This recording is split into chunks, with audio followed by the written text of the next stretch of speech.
Rồi mình xô không ngày nay ăn bữa kia chứ đó này này bữa kia ngao trụ mùi phật phật khóa không con nè từ kia chứ đó là tràn thô môn này thựcนี่một tí dưới mà ngon quá đi ra đi nè sạch mù mù đấy không nè sạch mù mù lại nè sạch mù mù luôn á ngon chưa ngồi xuống và một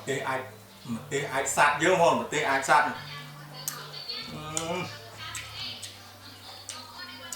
bấy nhau không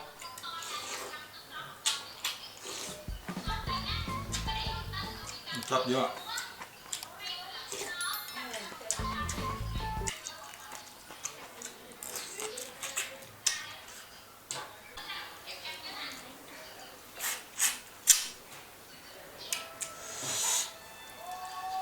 chui không thôi đây chia ra nữa tối này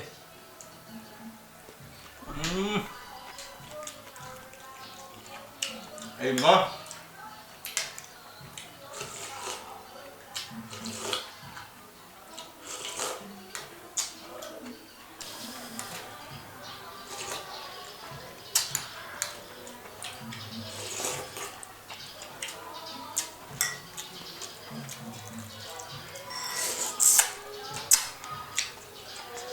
chỉ có món hố nó chứ rồi thịt mình tên mình có cái này mình tê mình tâm mình bỏ hột ma nhá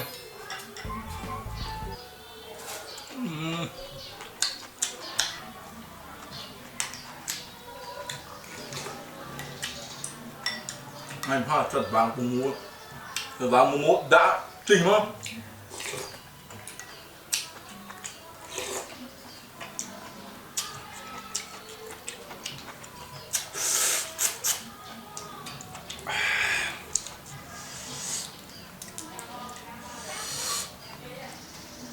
ôi đang thịt chua hả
em à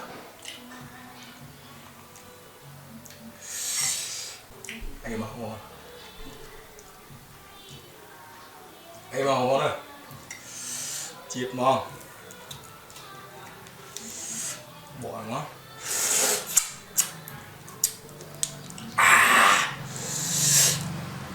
chiết kìa hao rồi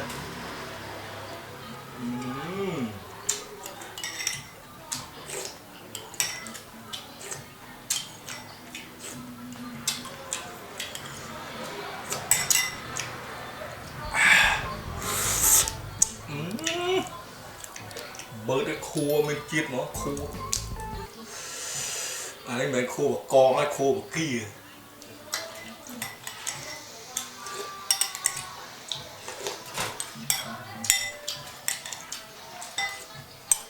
khô kia còn bài phu con cho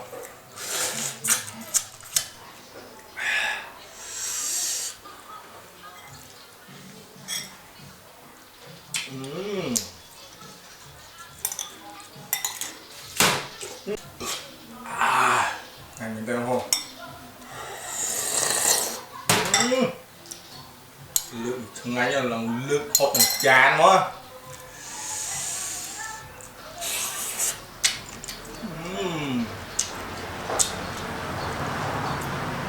này mình chơi đi bằng hôn này từ thọt và cái mò ngao ngao đây này bự mùa này này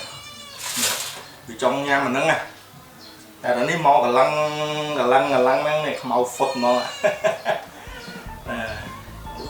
ủa đây này cái đồ chỗ mà tao làm ơi thì rồi kêu hôm nay ba chú subscribe channel YouTube mà đẹp mùi phong con này là nọc cho đấy con không xong chui subscribe channel YouTube mày mà ra mùi phong mà ra máy mùi phong à đây miền video thay mày ở con mưa kia vào tàu